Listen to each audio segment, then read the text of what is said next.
வாங்க மாங்கல்யத்தை ஆசீர்வாதம் வாங்க.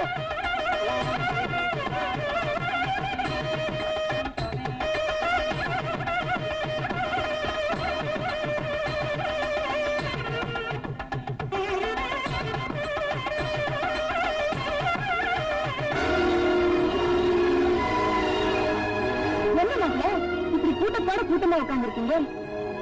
நீங்க என்ன மூணாவது மனுஷனா? 1000 தான் இருந்தாலும் உறவுங்கிறது விட்டா போயிடும். நடந்ததெல்லாம் மறந்துட்டு உரிமையோட மேடைக்கு வந்துடுங்க மாப்பிள்ள. வாங்க. உனக்கு வேணும் நான் மாப்பிள்ளையா இருக்கலாம். ஆனா என்ன பொறுத்த வரைக்கும் அவன் குடும்பத்தை அவமானப்படுத்தினேன். அதானே அன்னைக்கு என்னடா ஊர் கட்டுப்பாட்டுக்கு நியாயம் சொல்ல போன உங்களை ஊர்க்காரங்க முன்னால அவமானப்படுத்தினான். அதுக்கப்புறம் நல்ல மாதிரி நடிச்சு உங்க பொண்ணு கழுத்துல தாலியை கட்டிட்டு முதலிரவு அன்னைக்கே துரோகம் பண்ணலாம். நேற்றைக்கு ஊர் பஞ்சாயத்து முன்னால உங்க தம்பியை அவமானப்படுத்தி இருக்கான். இப்படிப்பட்ட ஒரு அலட்சியம் முன்னால தாலி கட்டுறதுக்கு நான் தயாரா இல்லை. மரியாதையா வெளிப்பட அட போடணும்.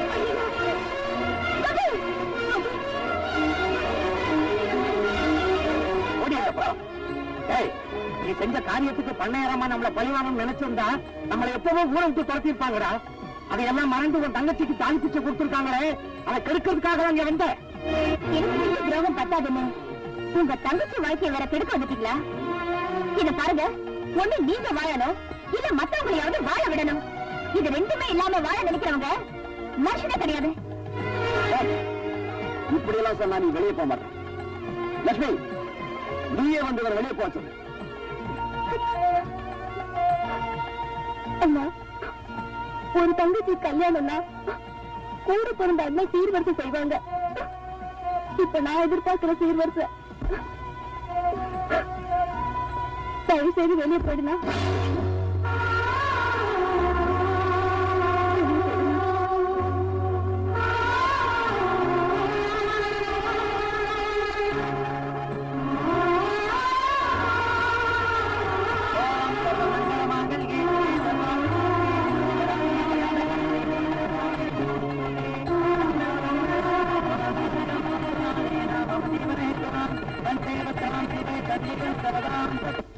ரூபாய் வச்சுட்டு இப்ப என்ன செய்ய போற?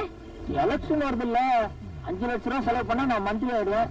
அப்புறம் நீ என் கூட செட்டில் ஆயிடலாம். இத பாரு, குருவி கூடு கட்ட ஆசைப்படலாம், கோட்டை கட்ட ஆசைப்படாத.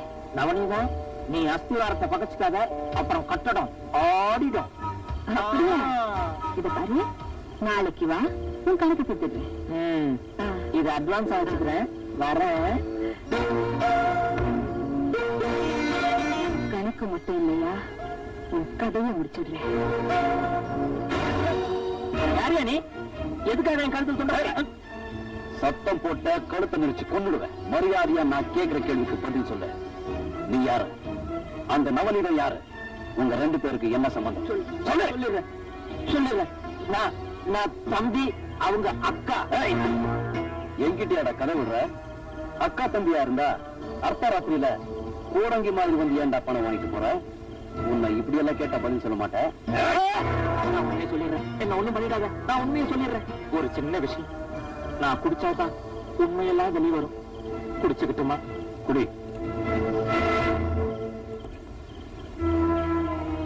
நானும் நவநீதமும் உளுந்தூர்பேட்டையில இட்லி கடை வச்சுக்கிட்டு இருந்தோம். வியாபாரம் சரியா நடக்காதனால அவளையே வியாபார பொருளாக்க வேண்டிய சூழ்நிலை வந்துச்சு. இதை எப்படியோ தெரிஞ்சுக்கிட்ட ஊர் ஜனங்க போலீஸ்ல கம்ப்ளைண்ட் கொடுத்துட்டாங்க. போலீஸ் வந்து எங்களை கைது பண்றதுக்கு முன்னாடி நாங்க அந்த ஊரை விட்டு கட்டின துணியோட இந்த ஊருக்குள்ள வந்தோம். வந்த அன்னைக்கு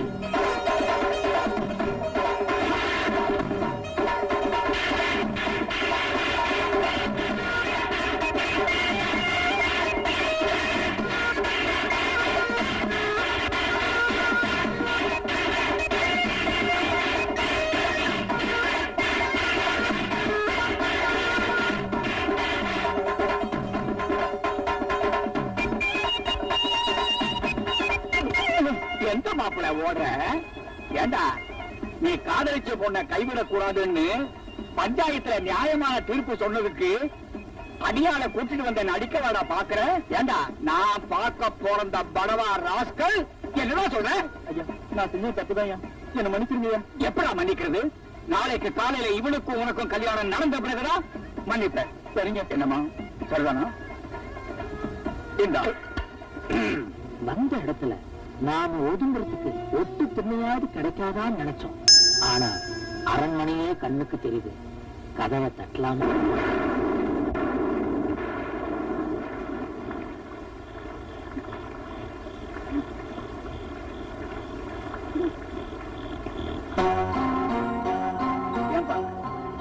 யார் நீங்க? ஐயா, நாங்க வெளியூர்காரங்க ஐயா. ஏதாவது வேலை வெட்டி தேடி வந்தோம். வந்த இடத்துல ஐயாவை பத்தி கேள்விப்பட்டோம். ஏதாவது வேலை வெட்டி போட்டு இருக்கீங்க? ஏப்பா, வேலை வெட்டி கேட்கிற நேரமா இது? எங்க ஆளுங்க பாக்குறதுக்கு முன்னாடி இடத்தை காலி பண்ணுங்க. ஐயா, அப்படி சொல்லிடாதீங்க ஐயா, காப்பாத்துங்க ஐயா. முந்தானே சரியா போடுமா? பார்த்தா பாவமா இருக்கு. நாளை காலையில கணக்கு போல வந்த உடனே உங்க 2 பேருக்கும் ஏதாவது வேலை போட்டு தர சொல்றேன். இன்னைக்கு ராத்திரி இங்கேயே தங்கிக்கிறேங்க. இங்க வேண்டாம், அந்த திண்ணையில தங்கிட்டீங்க. யாருங்க இது? யாரோ வெளியூரா வேலை தேடி வந்திருக்காங்க. இன்னைக்கு ராத்திரிக்கு நம்ம திண்ணையிலேயே தங்கிக்கிட்டோம். ஏதாவது சாப்பிட்டீங்களா? இல்லைங்க. பெருவைத்தோட ராத்திரில இருக்க கூடாது. இருந்த சாப்பாடு எடுத்துட்டு வரேன். இந்த மாதிரிதான் நாங்க பண்ணையார் வீட்டுக்குள்ள வேலைக்காரங்களா போய் சேர்ந்தோம். நேரத்துக்கு சாப்பிட்டோம், தேதிக்கு சம்பளம் வாங்கணும். நாங்க நினைச்ச மாதிரி பண்ணையார மட்டும்தான் எங்களால மயக்க முடிஞ்சது. ஆனா அந்த வீட்டு கஜானா சாவி எங்க கைக்கு கிடைக்கல. அது வரைக்கும் அரையும் குறையும் அழகா காட்டிட்டு இருந்த நவனிதான் ஒரு நாள் முழுசாவே முந்தானியை விரிச்சா.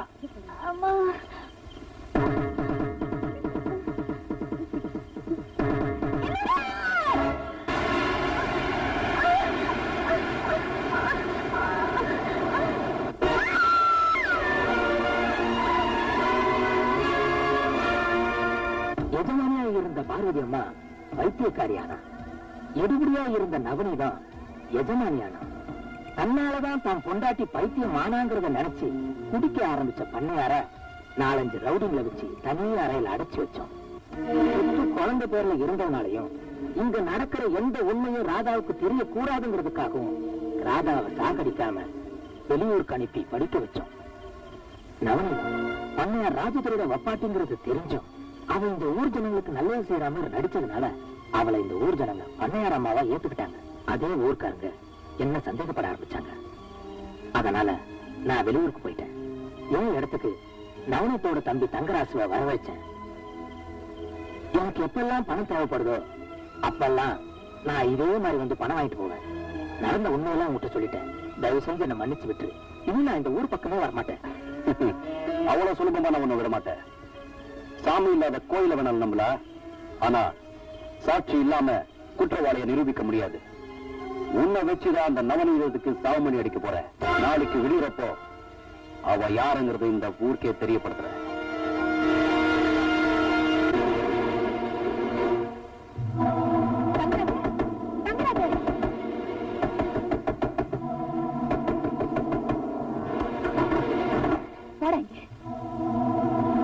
என்னக்கா இந்த நேரத்துல? சொக்கப்ப மூலமா நம்மளை பத்தி எல்லா உண்மைகளும் அந்த கோபி தெரிஞ்சுக்கிட்டான். நாளைக்கு பொழுது விடியறப்போ நாம யாருங்கிறது இந்த ஊர் தெரிஞ்சுக்கிறதுக்கு முன்னாடி இன்னைக்கு ராத்திரியே நாம யாருங்கிறத அந்த கோபி தெரிஞ்சுக்கணும். என்னக்கா சொல்ற? நீ இப்பவே நம்ம ஆட்களோட போய் அந்த கோபியை கொலை பண்றேன், ஏரிக்கரையில புதைச்சிடுறேன். ஐயோ, எங்க அண்ணனுக்கு எந்த ஆபத்தும் வரக்கூடாதுன்னு பயந்துதான் நீ கட்டின இந்த தூக்கு கயிறு கூட நான் தாலி கயிறா ஏத்துக்கிட்டேன். ஆனா இப்போ எங்க அண்ணன் ஊருக்கு நீ எமனா மாறப்போ இனி நான் சும்மா இருக்க மாட்டேன். நீ ஒரு பொம்பளை பொறுக்க இந்த ஊருக்கே சொல்ல போறேன். எங்க அண்ணனை நான் காப்பாத்துக்க போறேன். எங்கடி ஓடிடுவ? தம்பி தங்கராஜு ஒரு ஆம்பளை சாட்சியை விட பொம்பளை சாட்சிக்கு மதிப்பு ஜாஸ்தி. அதனால முதல்ல இவ வாய மூடு.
ஏண்டா ஜானி, என் பொண்டாட்டிய நாமளா கொலை செஞ்சோம் இல்லையே, இவரோட அண்ணன் கோபி தான் கொலை பண்ணா. அப்படின்னு போலீஸ்ல ரிப்போர்ட் கொடுத்துருவோம். என்னடா சொல்லுவோம்? ஆமாண்ணே, உங்க தங்கச்சி பொண்ணு பன்னாயிரம் வீட்டு வாசல்ல போட்டிருக்காங்கண்ணே.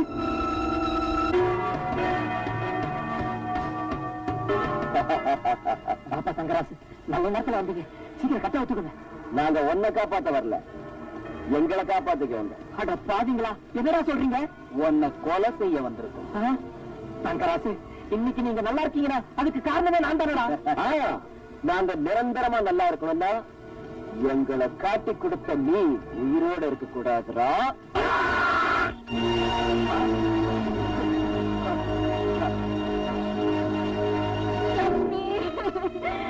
உன்னை இந்த காலத்துல பாப்பேன் நான் கனவுல கூட நினைச்சு பாக்கலம்மா. என் வீட்டுக்கு மருமகளா வந்தப்போ அந்த மகாலட்சுமியே என் வீட்டுக்கு வந்ததான் நினைச்சுக்கிட்டு இருந்தேன். உங்க அண்ணனை உன்னை கொல்லணும், என்ன அனாதையா விட்டுட்டு போயிட்டியம்மா. ஐயோ, போயிட்டேம்மா.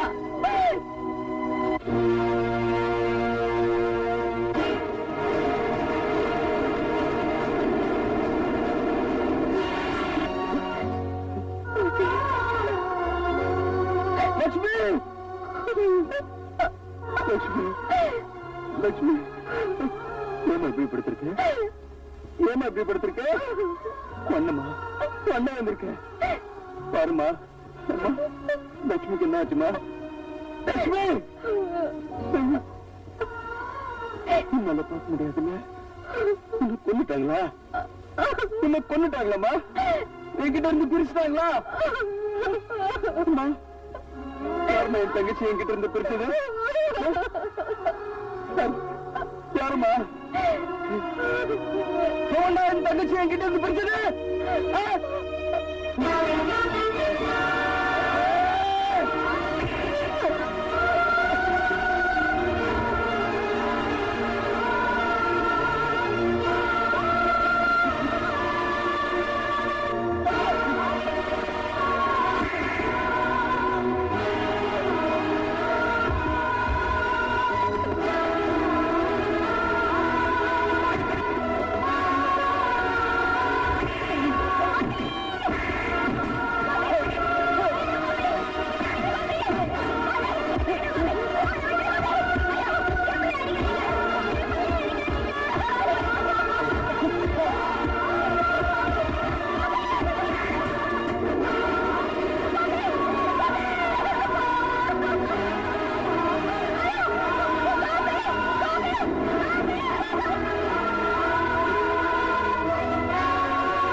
இதுதான் சார் நடந்தது.